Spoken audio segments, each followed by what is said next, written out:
Namaskaram. In the earlier lectures, some students pointed out that they want to see the notes also simultaneously on the screen. I was not able to do so because I'm not that much tech savvy, but thanks to my friends and relatives and with the help of those and the tips given, now I am able to do this. Now this is the camera setting, a special camera setting where I have connected my front camera of the mobile wirelessly with the laptop and using that as a webcam and simultaneously recording the screen of the laptop.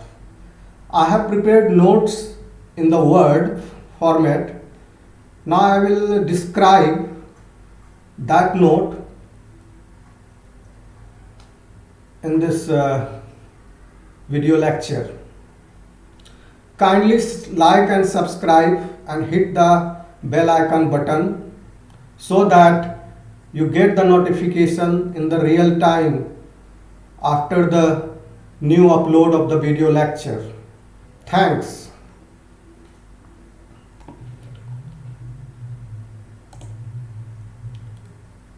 In the earlier part, I was discussing terms and symbols.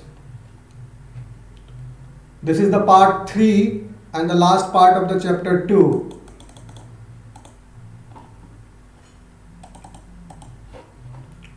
Parameter. What is parameter?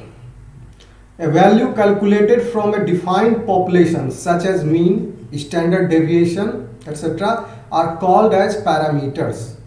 It is constant value because it covers all members of the population. In other words, the value calculated to represent a character of a population is known as parameter, whereas quantity calculated to present the character of the sample is called statistics. So statistics takes the help of the parameter. There are different parameters. In the subsequent chapters, I will discuss about other parameters also. Here I have taken the example of mean and standard deviation because you might have heard of it. So these are the parameters. So statistics is explained with the help of parameters. Next is characteristic. What is characteristic? The term characteristic means a quality possessed by an individual, for example, height, weight, age, etc. And we have two types of characteristics. One that can be measured is called as variables, and one that cannot be measured is called as attributes. Attributes are the qualitative trait of the data, and attributes are the non-measurable characteristics which cannot be numerically expressed in terms of unit. These are qualitative objects, for example, sex or gender of a person, literacy status of the person, positive or negative result of a test, for example, corona diagnostic test, COVID-19 diagnostic test, whether the person is negative or positive. So while representing this type of data of a population, individuals are in the one column and the result or the qualitative data are expressed in the second column. Next is variable. Variable is also a type of characteristic, but this can be measured, which can be numerically expressed in terms of some unit. These are quantities which are capable of being measured by quantitative methods directly, and an individual observation of any variable is known as variate. For example, if we measure the height of some individuals of a population and obtain some values, the obtained values are variable. For example, height and weight of the students in a class. Height and weight of students in class. So height can be expressed numerically, weights also can be expressed numerically. So in one column it will be the name of the individual, and in another column the parameter or the traits or the characters trait like height and weight will be separated in different columns. A variable is a symbol such as x, y, z. It is denoted as x, y, z, etc. that may take any value in some specified set of numbers. Whatever the value of variables actually observed is the actual value and is denoted by x1, x2, x3 or till xn. N is the last individual of that population and 1 is the first individual of that population. Depending on the break of continuity, variables are of two types. Number one, discrete variable. The data which cannot take all the values and there is a gap between one value and the other. For example, number of zooplanktons in 5 ponds were obtained as 98, 302, 317, 15 and 204, so on. So this type of data can be called as a discrete variable. One thing that you can note it down that discrete variable is always a complete number. It is an integer. But if you tabulate it, like pond number 1 is having 98 zooplanktons, pond number 2 is 302 planktons and pond number 3 is 3117 and so on. If you arrange this data in increasing or decreasing order, the value, then the pond numbers will also be rearranged in the first column. So in this case, the number of zooplanktons is the discrete variable. Like number of persons in a family, number of books in a library are discrete variables because they cannot take functional value. One cannot say that there are 3.5 persons in my family or there are 602.7 books in a library. These discrete variables may take any integer from 0 to infinite. The second type of variable is continuous variable, and this variable can be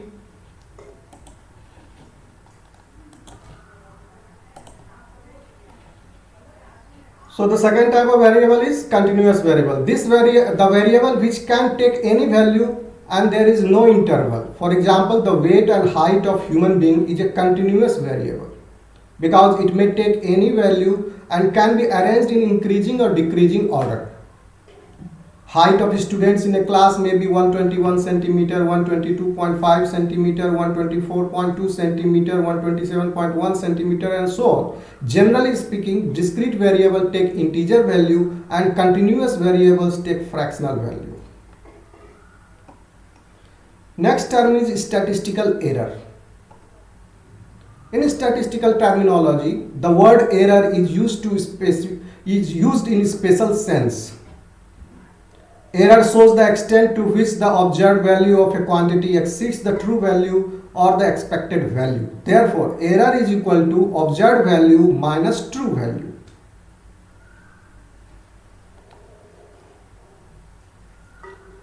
And statistical error can be classified as biased errors. This arises due to personal prejudice or bias of the investigator and informants. The second type of statistical error is unbiased errors. This enters into statistical inquiry due to chance causes. When you analyze your data, you will come across these type of unbiased errors. If you have collected your data honestly, then unbiased errors are quite common. Next is subscripts and summations. Subscripts and suffixes are used to distinguish between values of variables. If the weight of one species of fish is symbolized by capital X, then the weight values of the different fishes of the same species may be denoted by x1, x2, x3 till xn. It can also be denoted as, to simplify it, where I is 1 to n, denotes the weight of the ith class. So this is the simple form of representing this type of data. Usually it becomes essential to add or sum up a series of value of variables. The total weight of the obtained fishes from a pond is then x1 plus x2 plus x3 plus x9. So I will explain this example in Hindi. Suppose आप मछली market गए, आपने तालाब से मछलियाँ निकाली और बेचने के लिए मछली मार्केट गए, एक ही टाइप की मछली, रोहू मछली सब फॉर एग्जांपल। तो खरीदार जो है मंडी में वो पूछेगा कितना किलो मछली है टोटल। वो ये नहीं पूछेगा कि हर मछली का अलग अलग वजन बताइए, उस पूरे टोकरी का वजन लेगा जिसमें एक ही प्रकार की मछलियां रखी हुई हैं। सो इसको सिंपल करने के लिए वो बोलेगा ये पूरा का पूरा 10 किलो मछली है और सब एक ही प्रकार की मछलियां हैं। ठीक है, this is very common way of writing down the total. It may be simplified by writing xi where this is the Greek sigma sample, capital sigma, also called as summation. It may be simplified by writing xi where the sigma, this is the Greek letter, symbolizes the operation of summation and tells us the sum up from 1, yani initial value, initial member of that population I is equal to 1, which is the first value, to last individual of that population till n, which is the last value of x. यानी x यहाँ पर क्या है, मछली है. We shall still more simplify the notation by writing the sum as summation of x. तो इस पूरे चीज को इस तरह लिखने की बजाय x1 plus x2 plus x3 और प्लस x9 और इस तरह से xi प्लस 1 xi इस तरह से करने की बजाय हम इसको सिंपली लिखेंगे समेशन ऑफ x. मतलब उस पॉपुलेशन का हर x इंडिविजुअल 1 से लेकर n तक सबका समेशन है. और किस चीज का समेशन है, हम यहां पर क्या देख रहे हैं, मछली का वजन या मछली की लंबाई. तो हम इस सब का समेशन हम कर दिए. तो ये सिंपल फॉर्म है summation of x with the implication that the limits over which the summation is to be taken are obvious. ठीक है. While dealing with this sign sigma, capital Greek letter sigma sign, one has to be particular about the difference between sigma x square and sigma x का whole square. यहाँ पर एक बात note करने लायक है, यह दोनों टर्म अलग अलग है. जहां पर सिग्मा एक्स स्क्वायर का मतलब हुआ, इसको हम एक एग्जाम्पल के माध्यम से समझेंगे. अगर x जो है 1 2 3 4 5 है तो सिग्मा एक्स स्क्वायर जो है वो इक्वल टू हो जाएगा हर वैल्यू का स्क्वायर का योग. यानी एक वैल्यू क्या है 1 2 3 4, तो हर वैल्यू का स्क्वायर 1 4 9 16 25 और उसका योग 51. लेकिन अगर इस तरह से लिखा हुआ है सिग्मा एक्स का होल स्क्वायर, तो इसका मतलब हो गया कि पहले इन सब का योग उसके बाद उनका होल, उनका स्क्वायर. तो इनका योग 15 हो गया और स्क्वायर इज इक्वल टू 225. तो आप देख सकते हैं यह दो संख्या कितनी अलग है. तो इन दोनों संख्याओं के बीच में आपको कंफ्यूज नहीं करना है. Next, functions of statistics. ये थोड़ा मैथमेटिकल है, फिर भी मैं कोशिश करूंगा समझाने की. In statistics, statisticians are often interested in related variables. यहाँ पर व्याख्या की गई है कि दो वेरिएबल जो है वह आपस में रिलेशन उनका हो सकता है। अगर उनका आपस में रिलेशन है तो वो लीनियर फंक्शन कहलाएगा, अगर उनका आपस में रिलेशन नहीं है तो वो नॉन लीनियर फंक्शन कहलाएगा। कैसे, वो हम देखते हैं। For example, a person's weight is related to his age. ठीक है, सही बात है। 5 साल के बच्चे का वेट और 55 साल के आदमी का वेट या 25 साल के आदमी का वेट उनके एज से रिलेटेड तो है किसी न किसी संबंध में। ठीक है, तो weight of fishes, the second example, the weight of fishes is also related to its length, यानी मछली की लंबाई जितनी ज्यादा होती जाएगी उनका वेट भी उतना ही बढ़ता चला जाएगा। तो इस केस में हम देख रहे हैं कि there is a special relation between variables which characterize a function. So यहां पर रिलेशन है, क्या रिलेशन है? एज का वेट के साथ, और यहां फिश में लंबाई, फिश की जो लंबाई है उसके वेट के साथ। There is a special relation between variables which characterize a function. तो यह रिलेशन जो है एक फंक्शन कहलाता है। The idea of a function is that as soon as we know the value of first variable, the corresponding value of the second variable is also known. तो अगर हमको फर्स्ट वेरिएबल पता है, यानी हमको फिश की लंबाई पता है और हमको ये पता है कि कितना लंबाई बढ़ जाने के बाद कितना वेट बढ़ जाता है, वो कांस्टेंट या वो फंक्शन हमको पता लग जाता है, तो हम एक ही वेरिएबल से दूसरे वेरिएबल को हम कैलकुलेट कर सकते हैं।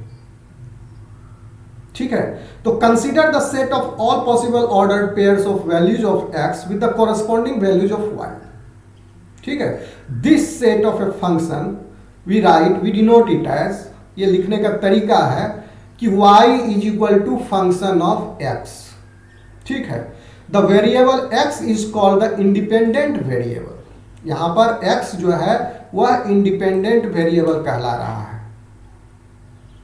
And the second variable y is called age dependent variable, यानी y यहां पर डिपेंडेंट वेरिएबल है, ये x जो है इंडिपेंडेंट वेरिएबल है। तो क्योंकि यह फंक्शन है यहां पर। ठीक है, लीनियर फंक्शन। तो इसी तरह इस माध्यम से हम देख रहे हैं कि फंक्शन दो प्रकार के होते हैं।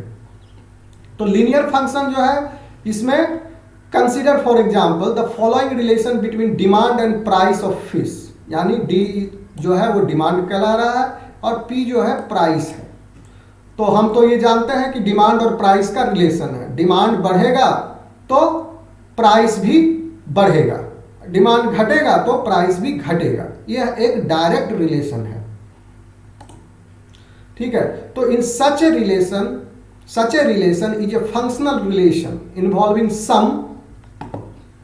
Involving some constant. तो कांस्टेंट यहां पर क्या है? यहां पर कांस्टेंट ए है और कांस्टेंट बी है। तो कांस्टेंट से यहाँ क्या मतलब है? देखिए, डिमांड का कुछ अलग यूनिट है, प्राइस का अलग यूनिट है, दोनों अलग अलग चीजें हैं। तो यह कांस्टेंट जो है डिफाइन कर देता है। अगर इस कांस्टेंट का वैल्यू हम लोग जान पाए तो हम यह बता सकेंगे कि इतना डिमांड अगर है तो प्राइस इतना होगा, क्योंकि दोनों का यूनिट जो है डिफरेंट है। तो इसको बीच में एक कांस्टेंट फैक्टर आएगा, some constant. Example a and b and variable d and p, capital D and p. Here a denotes the constant return and small b denotes the price elasticity of the demand. In general, a linear function connecting y and x may be expressed as, ठीक इसी तरह जैसे इसको हम एक उदाहरण के माध्यम से डिमांड और प्राइस के रिलेशन को समझे, तो इसी तरह किसी भी दो कनेक्टिंग वेरिएबल को हम जो अगर लीनियर फंक्शन में है तो हम उसको इस फॉर्मूला के द्वारा समझ सकते हैं। यह सेम चीज है। One refers to this an equation of a straight line, और यह स्ट्रेट लाइन का भी इक्वेशन है। आप अगर +2 में मैथ में आप स्ट्रेट लाइन पढ़े होंगे तो आप वहां से रिकॉल कर सकते हैं। The values A and B are known as coefficients. These are called as coefficients of the equation and denote respectively the constant associated with the equation. ठीक है, तो यह कांस्टेंट जो है एसोसिएट जो कर रहा है इक्वेशन के साथ उसको भी डिनोट करता है. And the slope of the line, तो डिमांड और प्राइस के बीच में क्या संबंध है इसका हम अगर चार्ट बनाएंगे तो वो एक स्ट्रेट लाइन चार्ट आ सकता है और उस स्ट्रेट लाइन जो है वो उसका एक स्लोप भी हो सकता है. फ्रॉम दिस इक्वेशन वन में deduce the value of y for given values of x. तो इस तरह से अगर हम चार्ट बना लें विद अ डिफाइंड स्लोप, हम एक वैल्यू को अगर जानते हैं इधर x और y, हम दूसरा वैल्यू भी निकाल सकते हैं. नॉन लीनियर इक्वेशन, हाँ यहां पर एक बात ध्यान देने योग्य है, यहां पर जितना भी है उसका डिग्री जो है, पावर जो है वह है 1. ठीक है, यहां पर 1 है, यानी y is to power 1, a is to power 1, b power 1, x power 1, ये सब पावर 1 है. यहां पर कहीं स्क्वायर या स्क्वायर वगैरह नहीं है. ठीक है, तो नॉन लीनियर इक्वेशन जो है इसमें हम देख सकते हैं equation where the power of x is more than 1 are called the non linear equation. So इस केस में हमको एक लीनियर स्ट्रेट लाइन नहीं मिलेगा और एक सिंगल स्लोप नहीं मिलेगा. ठीक है, तो इक्वेशन इस टाइप का इक्वेशन जो है, equation where the power of x is more than 1 are called as non linear equation. An example of non linear equation would be quadratic equation. Class 10th के मैथ में आपने पढ़ा होगा इस तरह का equation, y is equal to a plus bx plus cx square. In such circumstances, the marginal productivity of x यानी x से हम no longer simply the coefficient b as in the case of the linear function. तो हम एक value से, कहने का मतलब है हम एक वैल्यू से x के एक वैल्यू से हम y का दूसरा वैल्यू निकालना यहां पर मुश्किल है, क्योंकि हमारा कोफिशिएंट जो है a एंड b ही हमको पता है, हमको कोफिशिएंट c नहीं पता है. But it also involves the coefficient c so that no direct interpretation of the marginal productivity is possible. So x और y के बारे में हम यहाँ पर y जान करके हम x का वैल्यू नहीं निकाल सकते हैं और सिर्फ x जान के हम y का वैल्यू नहीं निकाल सकते हैं. Some other terms जो बच गए हैं, कुछ और टर्म है, इंपॉर्टेंट टर्म है. एरे किसको कहते हैं? The presentation of data in ascending और descending order of magnitude is called array. तो कोई भी डेटा, जैसे क्लास में बच्चों का हाइट जो है, यह डेटा अगर हम ले चुके हैं तो हम इसको असेंडिंग और डिसेंडिंग ऑर्डर में हम लगा सकते हैं. तो इस तरह से अरेंज डेटा को हम एरे बोलते हैं. The next term is class interval.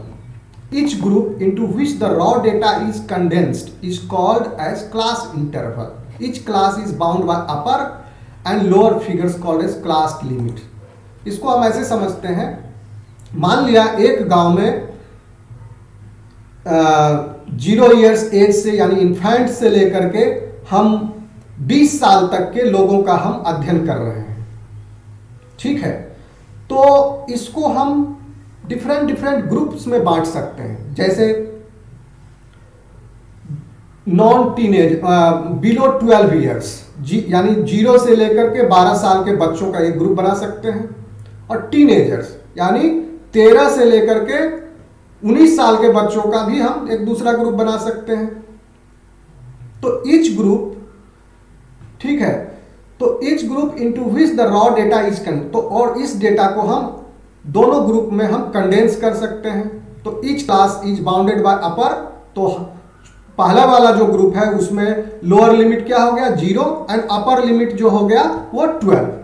और सेकेंड वाला ग्रुप जो टीनेजर का ग्रुप है उसमें लोअर लिमिट हो गया हमारा 13 एंड अपर लिमिट हो गया 19। तो this is called as class interval. ठीक है। Class size, the difference between upper limit and true lower limit is of a class is called as size of the class interval. तो जैसे हम पहले वाले एग्जांपल में देख रहे थे, जो 12 या 12 से छोटे बच्चे हैं, 12 साल से छोटे बच्चे हैं, उनको हम क्लास साइज में डिफाइन कर सकते हैं। तो उसका लोअर ट्रू लोअर लिमिट हो गया 0 या 0 से ऊपर, लेकिन 12 या 12 से नीचे। और टीनेजर्स का हो गया 13 या 13 से ऊपर, और अपर लिमिट हो गया 19 या 19 से नीचे। तो यह जो साइज है कि लोअर लिमिट और अपर लिमिट, इसी को हम, ये जो साइज है इसको हम क्लास साइज बोलते हैं। वो जो डिफरेंस है, the difference between upper limit and true lower limit of a class is called as size of the class interval. ठीक है। Class mark, class mark of a class, इसको अपर क्लास लिमिट और lower class limit को का योग करके हम 2 से डिवाइड कर देते हैं, तो उसको हम क्लास मार्क करते हैं। जैसे टीनेजर ग्रुप में हम अपर क्लास लिमिट हमारा 19 साल हो गया, लोअर क्लास लिमिट हो गया 13 साल, तो 19 + 13 is equal to 32 divided by 2 is equal to 16। तो क्लास मार्क जनरली जो है वह जो क्लास इंटरवल है उसके बीच में फॉल करता है generally. Frequency, the number of times A value of the variable occurs is called the frequency. इसको हम बाद के चैप्टर में भी और डिटेल में पढ़ेंगे, लेकिन यहां पर आप ये समझ लीजिए कि the number of times the value of a variable occurs is called the frequency. तो जैसे पहले वाले एग्जांपल में हम देख रहे थे, जो टीनेजर ग्रुप है 13 से 19 साल के बच्चों के बीच का, मान लिया 13 साल के हमको 5 बच्चे मिले उस गांव में, 14 साल के हमको 2 बच्चे मिले, 15 साल का हमको 8 बच्चा मिला। तो हम कह सकते हैं कि द फ्रीक्वेंसी ऑफ 13 साल के बच्चे जो हैं गांव में, वह कितना हम बोल रहे थे, मान लिया जाए 4 बच्चे मिले तो 4 हो गया। फ्रीक्वेंसी ऑफ 13 साल के बच्चे का 4 है। तो इसका मतलब यह होगा कि 4 बच्चे हमको 13 साल के मिले। ठीक है। Frequency distribution, the raw data और ungroup data unless they are arranged in a systematic way do not give clear idea of the subject matter. Biostatisticians therefore arrange the raw data in ascending or descending order of their magnitudes. This arrangement is called an array. और arrayed data जो है is kept in such a manner that each variable exhibits its repetition number, that is frequency of the variable. This is called as frequency distribution. इसको हम पढ़ेंगे। पहले तो हम बताएं फ्रीक्वेंसी क्या है। जैसे 4 बच्चे मिले तो वो 4 उसका फ्रीक्वेंसी हो गया, लेकिन हमारे पास पूरा रॉ डेटा है, 1 2 3 4 5 6 7 8 50 बच्चे मिले गांव में टोटल, 0 से लेकर के 19 साल के बच्चे तक। उसमें से 13 साल के बच्चे जो है वो मिले हमको 4। तो वहां पर जो डेटा हम टेबुलेट करेंगे, उन चारों बच्चों का नाम, एज 13 साल 13 साल 13 साल, कितना बार हुआ, 4 बच्चे मिले, तो 4 is the frequency, but the distribution will be called as with the name of the children x1 x2 x3 x4 and the age was 13 13 30. okay, so this in this way आगे हम देखेंगे। यहाँ पर अभी टेबल नहीं दिखा पा रहा हूँ इसलिए समझने में आपको दिक्कत होगी, लेकिन आगे हम देखेंगे चैप्टर 5 में हमारा जो सिलेबस है उसमें हम फ्रीक्वेंसी डिस्ट्रीब्यूशन को और डिटेल में बताएंगे। तो इसको हम इस तरह से जब डेटा दिखाते हैं टेबुलर फॉर्म में, तो उसको हम कहते हैं ये फ्रीक्वेंसी डिस्ट्रीब्यूशन है। ठीक है। तो लेकिन इसके लिए आपका डेटा अरेंज्ड होना चाहिए, अरेड होना चाहिए। ऐसा नहीं कि 13 साल के बाद आप 15 साल का दिखा रहे हैं, 15 साल के बाद 14 साल के बच्चों का दिखा रहे हैं, इतने बच्चे नहीं। 13 साल, 14 साल, 15 साल, जिस तरह से मिला उसमें हम इन अरेंजिंग ऑर्डर उसको हम शो करते हैं। ठीक है। अब हाँ, range of the arrayed data is the difference between maximum and minimum observation of a value. ये आप समझ सकते हैं आसानी से। रेंज क्या हुआ, तो यहाँ पर हम जो बोल रहे थे, रेंज क्या है, 0 से लेकर के 19 साल के बच्चों का।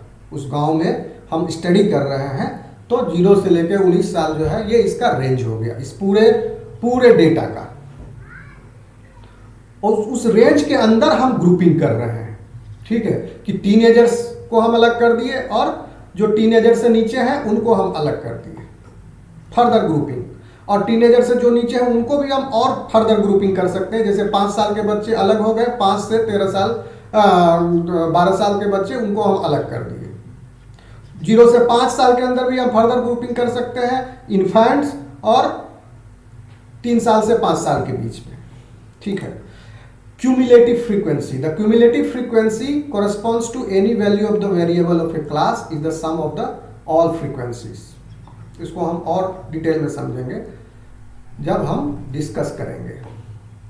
तो यहाँ पर कुछ सिंबल्स है जिसको हम चाहते हैं कि आप लोग देख लें और थोड़ा समझ लें, जो स्टैटिस्टिक्स में यूज होता है।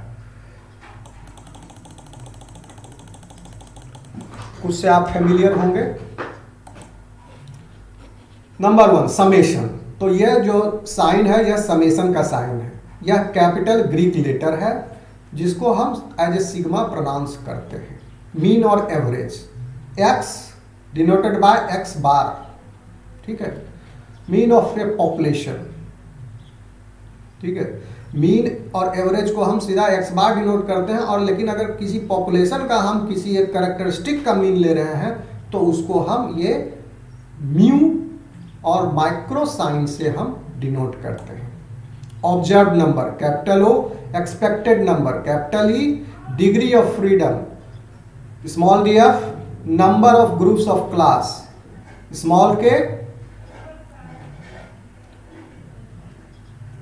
probability capital P, deviation small x prime, frequency small f, mode m subscript 0, median capital M in italics.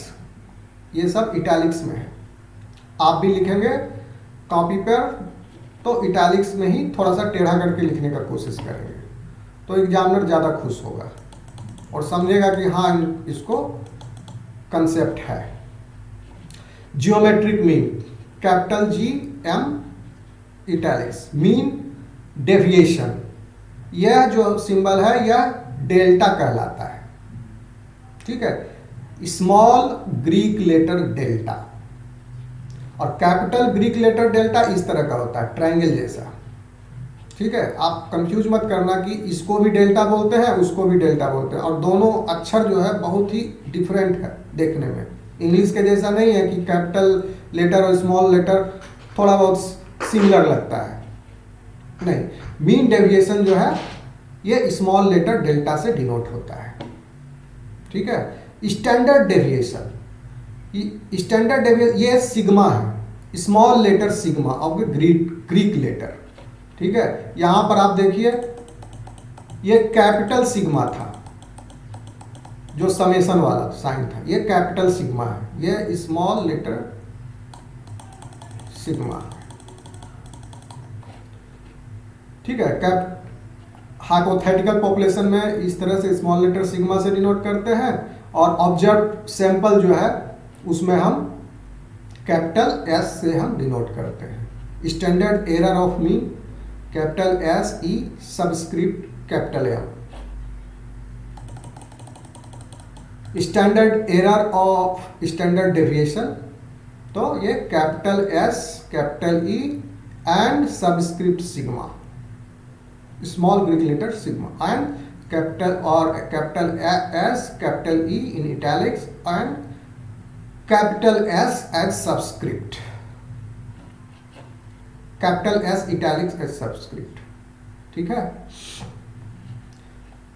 Students test और T ratio, T test simple है, chi square test, this is the symbol of काय, ठीक है, this is the symbol of chi, small Greek letter chi, इसका square, variance small Greek letter sigma square और capital X in italics उसका square, width of class interval italics में I, ठीक है।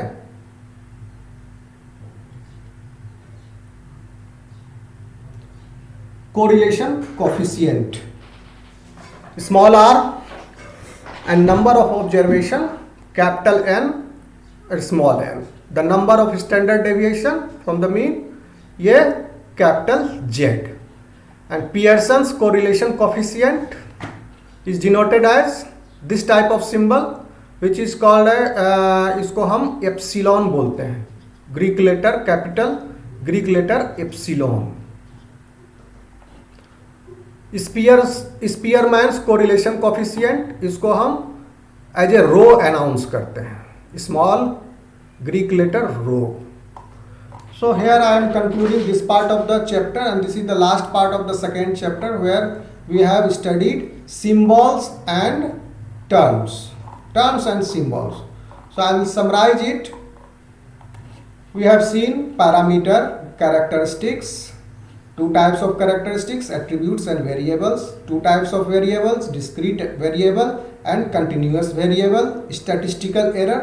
In statistical terminology, the word error is used in special sense.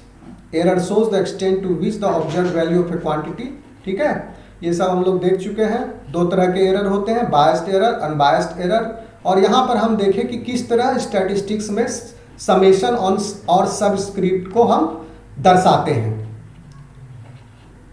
ठीक है।